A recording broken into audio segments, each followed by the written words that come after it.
Welcome to my channel Shri Prakash classes. दोस्तों, आज international organisation की सीरीज में हम विश्व व्यापार संगठन के विषय में पढ़ेंगे, जो कि हमारे दृष्टि से काफ़ी महत्वपूर्ण है। इसे इंग्लिश में वर्ल्ड ट्रेड ऑर्गेनाइजेशन कहा जाता है। चलो दोस्तों, इसके विषय में थोड़ा सा समझ लेते हैं कि इसलिए इस संगठन का स्थापना किया गया है। दोस्तों, इसकी स्थापना व्यापार संबंधी नीतियों को बनाने के लिए किया गया है, उस पर निगरानी के लिए किया गया है। किस तरह से एक देश से दूसरे देश में इस प्रकार का व्यापार संबंधी विवाद होता है, उसे किस प्रकार निपटाया जाए। उसके बाद विश्व के समस्त देशों के बीच में एक प्रकार की श्रृंखलाबद्ध तरीके से किसी प्रकार का व्यापार में रुकावट न होने पाए, इन सब के लिए विश्व व्यापार संगठन या वर्ल्ड ट्रेड ऑर्गेनाइजेशन की स्थापना की गई है।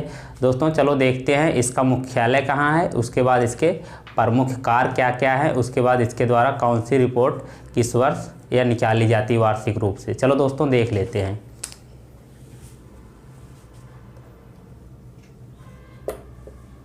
WTO है दोस्तों, इसका फुल फॉर्म देख लेते हैं सबसे पहले। वर्ल्ड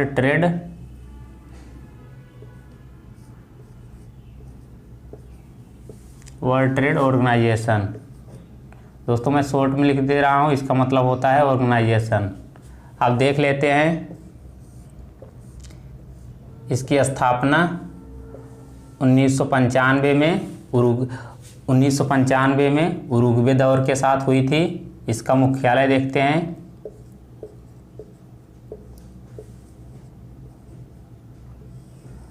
मुख्यालय इसका जिनेवा में है।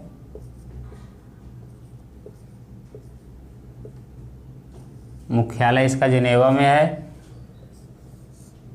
दोस्तों, आप लोग इसे नोट डाउन कर लीजिए। चलो दोस्तों, उसके बाद देख लेते हैं इसमें सदस्य देशों की संख्या कितनी है। दोस्तों, इसमें 164 देश हैं।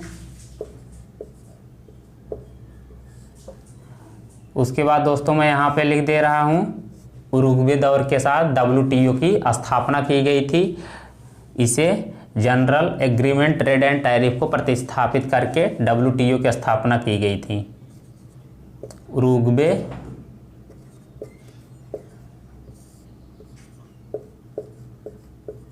उरुग्वे दौर के द्वारा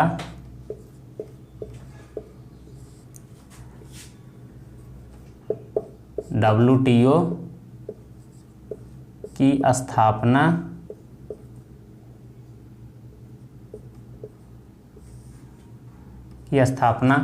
गैट को प्रतिस्थापित करके की गई थी।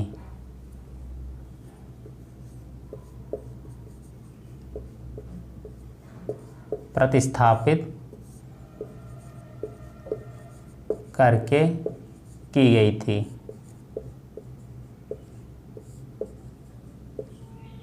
दोस्तों, उरुग्वे दौर के द्वारा WTO की स्थापना गैट को प्रतिस्थापित करके की गई थी। गैट का दोस्तों मैं फुल फॉर्म बता रहा हूँ, general agreement trade and tariff GATT का फुल फॉर्म होता है। उसके बाद देख लेते हैं इसका कार्य क्या क्या है।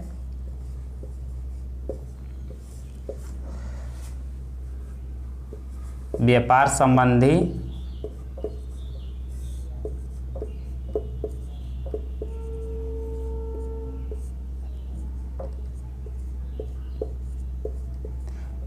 संबंधी नीतियाँ बनाना,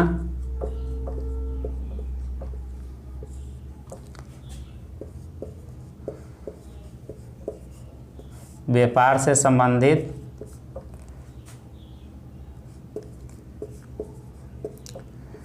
विवाद का निपटान करना,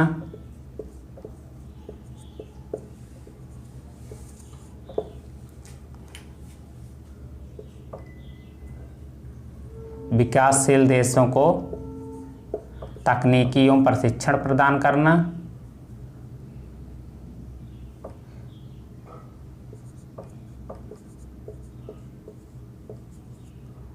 विकासशील देशों को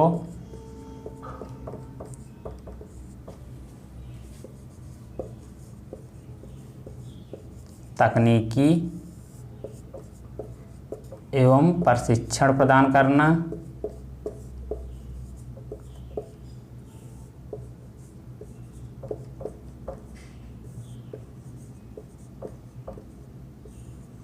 दोस्तों इसका प्राथमिक कार्य मुख्य रूप से यही है, व्यापार संबंधी नीतियां बनाना, उसके बाद व्यापार से संबंधी विवाद का निपटान करना, विकासशील देशों को तकनीकी एवं प्रशिक्षण प्रदान करना, किस प्रकार से अधिक व्यापार कर सके विकासशील, उसके बाद इनके लोगों का जीवन स्तर में सुधार हो सके, उसके बाद इनके लोगों के लिए आजीविका का स्रोत अच्छी तरह से मिल सके, इन सब के लिए इसका मुख्य कार्य है।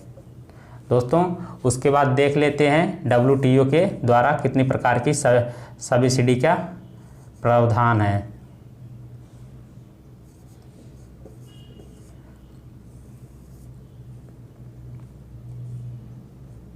इसके अंतर्गत दोस्तों 3 प्रकार की सब्सिडी दी जाती है।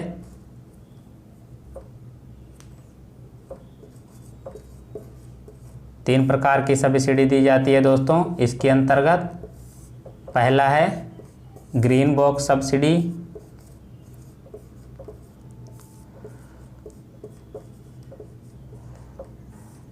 दूसरा है एम्बर बॉक्स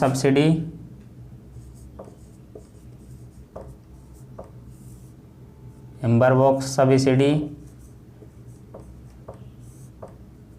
तीसरा है दोस्तों ब्लू बॉक्स सब्सिडी।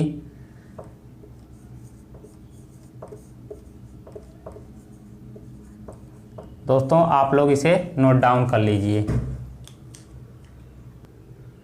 चलो दोस्तों इसमें देख लेते हैं।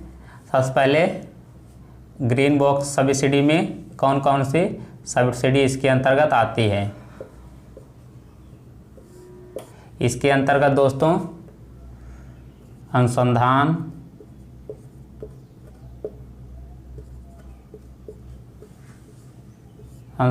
एवं विकास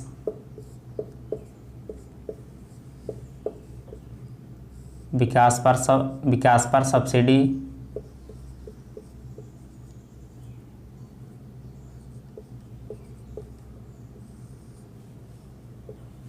उसके बाद दोस्तों पर्यावरण के संरक्षण संबंधी,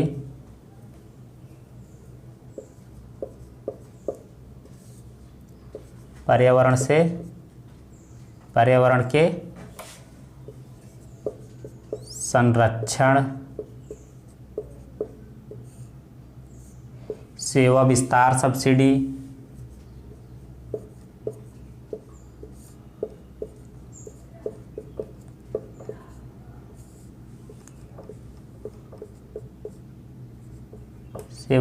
सब्सिडी, इस प्रकार की सब्सिडी ग्रीन बॉक्स के अंतर्गत दी जाती है। दोस्तों मैं इसे इंग्लिश मीडियम वाले स्टूडेंट के लिए, जो हमारे भाई हैं उनके लिए मैं बोल दे रहा हूँ। रिसर्च एंड डेवलपमेंट सब्सिडी दी जाती है इसके अंतर्गत। उसके बाद इन्वायरमेंट कंजर्वेशन के लिए सब्सिडी दी जाती है। उसके बाद सर्विस एक्सटेंशन के लिए सब्सिडी ग्रीन बॉक्स के अंतर्गत दी जाती है।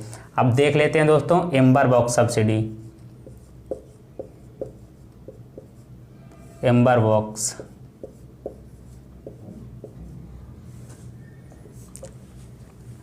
इसके अंतर्गत दोस्तों प्रतिबंध के साथ सब्सिडी दी जाती है। इसके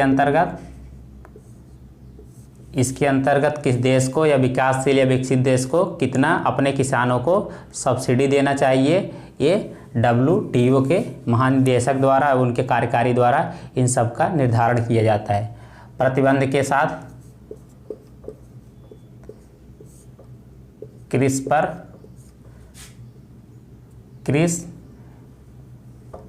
कृषि उत्पादों पर सब्सिडी।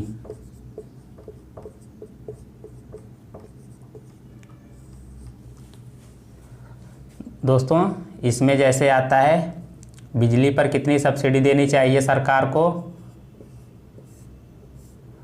पानी पर कितना सब्सिडी मतलब कितने सस्ते रेट में उपलब्ध करवाना चाहिए, उर्वरक कितने रेट पर उपलब्ध करवाना चाहिए, इसी के अंतर्गत आता है। उसके बाद क्रिस के मात्राओं के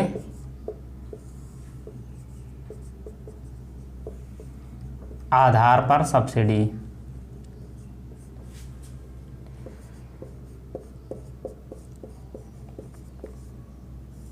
इसके अंतर्गत कृषि के मात्राओं के आधार पर किस देश में कृषि उत्पाद का प्रोडक्शन कितना हो रहा है, उसके मात्रात्मक आधार पर सरकार कितनी सब्सिडी दे सकती है, इस सब के लिए बताया गया है एम्बर बॉक्स में, जो कि प्रतिबंध के साथ बताया गया। 10% दिया जा सकता है या 5% दिया जा सकता है, इस प्रकार से WTO के द्वारा निर्धारण किया गया है। उसके बाद देख लेते हैं, एक है ब्लू बॉक्स।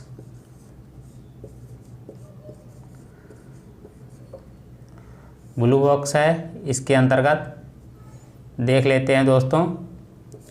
ब्लू बॉक्स के अंतर्गत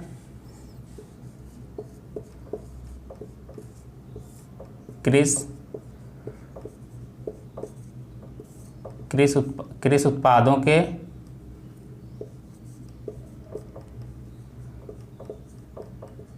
मात्राओं में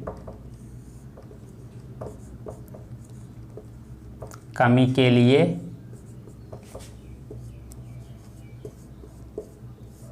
दिया जाता है सब्सिडी।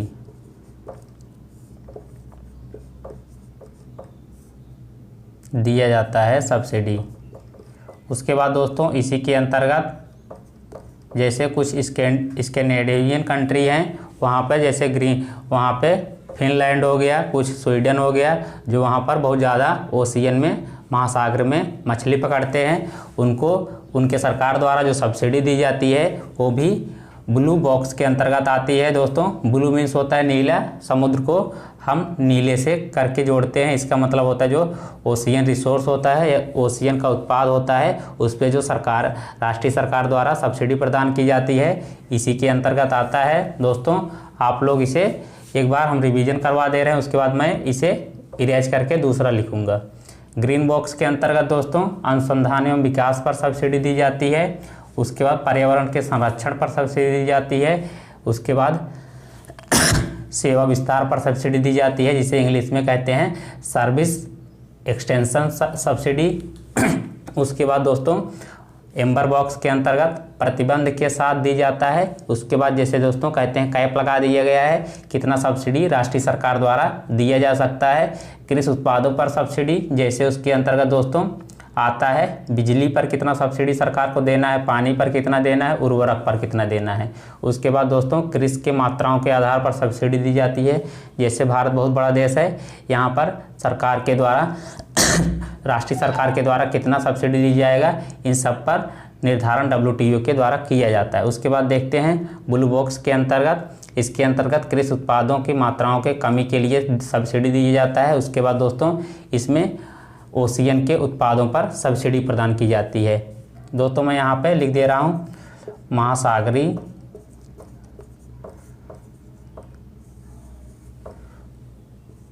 उत्पादों पर सब्सिडी।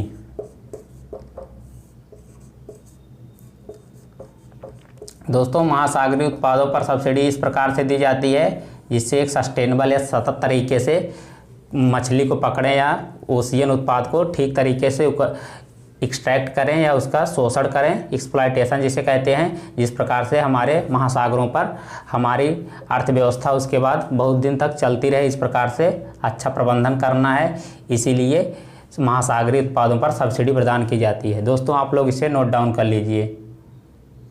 चलो दोस्तों देख लेते हैं WTO के द्वारा वार्षिक रूप से कौन कौन सी रिपोर्ट जारी की जाती है। सब रिपोर्ट देखते हैं दोस्तों। सबसे पहले विश्व व्यापार रिपोर्ट निकाली जाती है।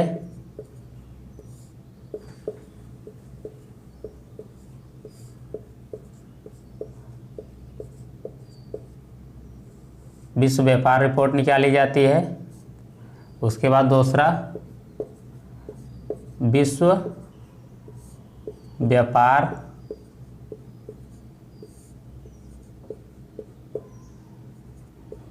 सांख्यिकी रिपोर्ट निकाली जाती है।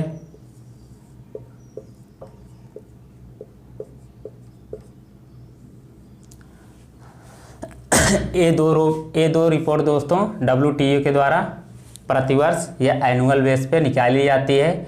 विश्व व्यापार रिपोर्ट, उसके बाद विश्व व्यापार सांख्यिकी रिपोर्ट। दोस्तों जहाँ तक था मैंने जो एग्ज़ाम में फ्रिक्वेंटली बार बार क्वेश्चन पूछे जाते हैं यहाँ से WTO के द्वारा, ज़्यादातर मैंने पॉइंट कवर कर लिया हूँ। लगभग इससे बाहर क्वेश्चन WTO से नहीं आएगा या ना के बराबर ही आएगा। दोस्तों एक बार मैं आपको मोटा मोटे तौर पर फिर से रिवीजन करवा दे रहा हूँ। इसमें 164 देश हैं दोस्तों। इसकी स्थापना 1995 में उरुग्वे दौर के साथ की गई थी। यह दोस्तों ध्यान देने की बात है WTO जो कि संयुक्त राष्ट्र संघ का अंग नहीं है, उसका ऑर्गेनाइजेशन नहीं है। ध्यान देने की बात मुख्य रूप से यही है। उसके बाद दोस्तों इसके अंतर्गत 3 तरह के बॉक्स होते हैं। ग्रीन बॉक्स होता है दोस्तों, एम्बर बॉक्स होता है, उसके बाद ब्लू बॉक्स होता है दोस्तों। उसके बाद इसके अंतर्गत 2 प्रकार की रिपोर्ट निकालता है जो कि हैं विश्व व्यापार रिपोर्ट, उसके बाद विश्व व्यापार सांख्यिकी रिपोर्ट। दोस्तों आप सभी को हमारा वीडियो अच्छा लगा हो तो हमारे वीडियो को ज़्यादा से ज़्यादा शेयर सब्सक्राइब कीजिए। जैसे मीडिया प्लेटफार्म हो गया फेसबुक, व्हाट्सअप, इंस्टाग्राम पर ज़्यादा से ज़्यादा शेयर कीजिए। आप सभी साथियों का धन्यवाद।